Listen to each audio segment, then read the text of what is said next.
Welcome to Lesson 3.3, which is using multiplication and division to solve inequality. Using multiplication and division to solve inequalities.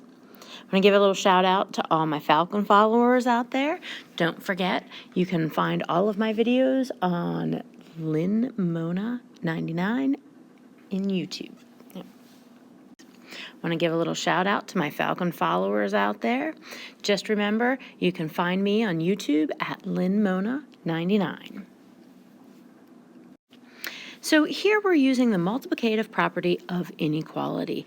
And I'd like you to note that with the multiplicative property of inequality, notice here how we have C is greater than 0, and here we have C is less than 0. With our multiplication and division properties of inequalities, when we have numbers that we are multiplying both sides by or dividing, and they are less than 1, something special is going to happen, and hopefully in class we'll have a little conversation about how when we multiply or divide by a number, what actually happens and what does it create, and it creates something a little different. So just as you're working with inequalities, a little bell should go off in your head anytime you divide or multiply both sides of an inequality by a negative number. That bell should go off, okay? So here if we look, if we have A is greater than B and we multiply both sides by C, we are still going to get a true statement. A times C is greater than B times C. And the same if A were less than B. If you look at your example here, 4 is greater than -1. That is definitely true. If we multiply both sides by 5, we get 20 is greater than -5. Still true statement, right? The same if this were less than. -6 is less than 3. Multiply both sides by 5. We still get that -30 is less than 15, a positive 15. Okay?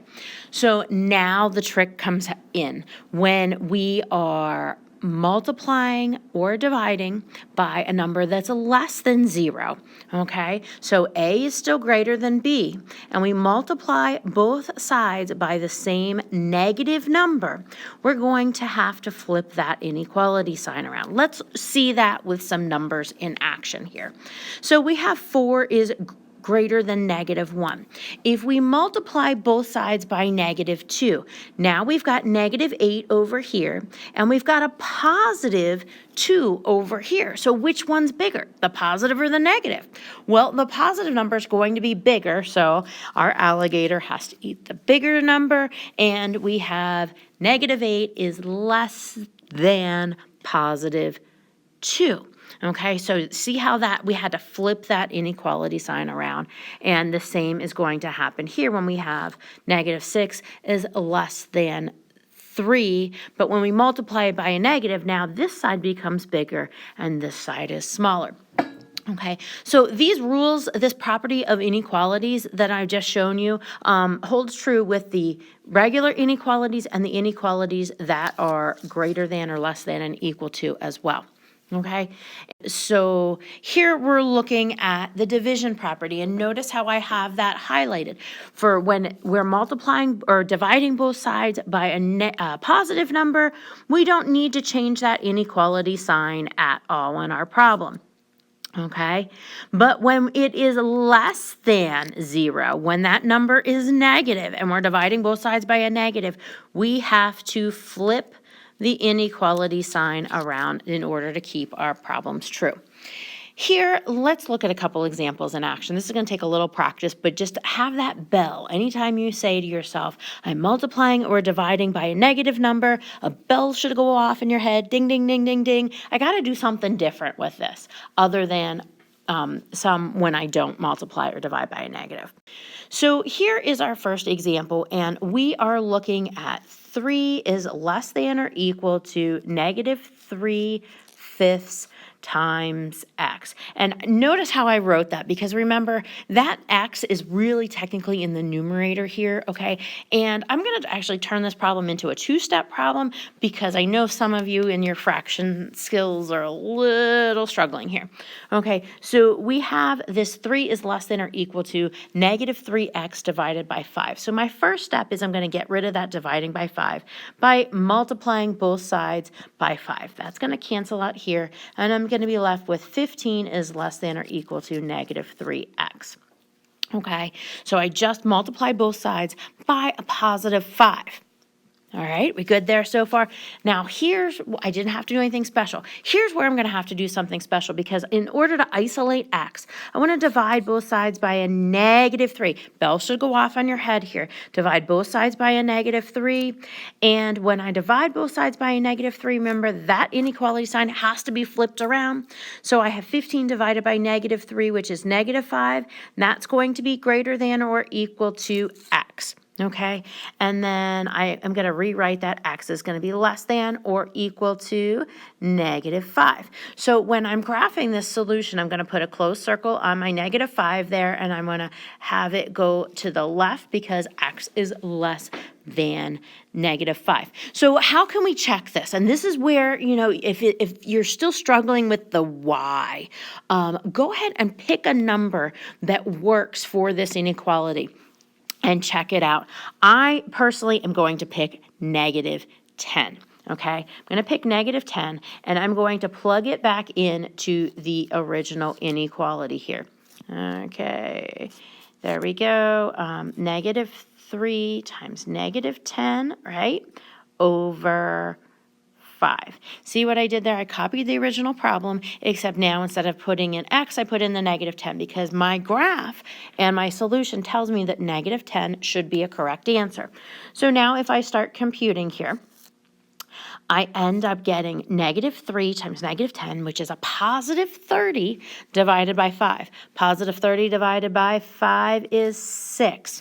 And is 3 is less than or equal to 6. That is a true statement. Do you see, if I would have picked a positive 10, which is not part of our solution, I would get that, I would get an inaccurate inequality here, okay? So you want to, especially if you're struggling with this, go ahead and plug a solution back in to double check. So here we're using division of inequalities to solve. So again, I'm going to copy the problem, and I'm going to solve for c. And in this case, in order to get c by itself, I'm going to divide both sides by a negative 4. Hey, what did I do? I divided by a negative. Bell's going off in my head right now. Okay, so when I divide by a negative, remember that inequality has to be flipped around. And c must be greater than or equal to, or I'm sorry, not equal to, just greater than negative 6. So I'm going to open circle there, and then go to the right, because c must be greater than negative 6. And again, checking a point real quick, notice how we can see 0 is part of my solution there. Yep, it is. So negative 4 times 0, what does that give me? That gives me 0. Is 0 less than 24? It sure is. So I have created a solution here. Here's my solution. C must be greater than negative 6 in order to have a value that's going to make this inequality true. All right, one last example.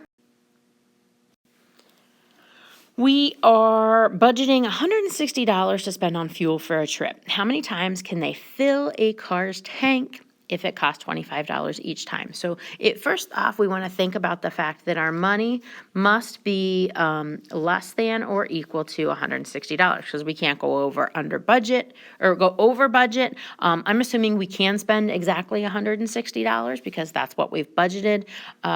So now we have to think about, what does X mean? So in this case, X is going to be the number of fill-ups. Okay, the number of times fill-ups.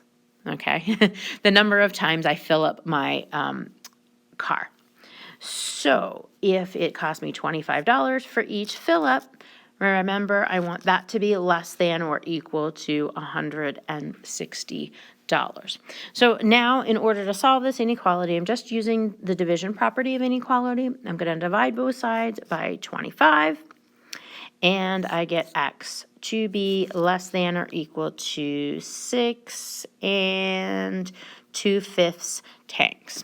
So depending on the story and if I'm allowed to partially fill up my tank or not, x is going to have to be, so the number of fill-ups is going to have to be less than or equal to 6 2/5. So if we're only allowed full fill-ups here, then x would be less than or equal to 6. And it kind of depends on the story. And this is where a good sentence would be appropriate with your solution. Thanks for listening.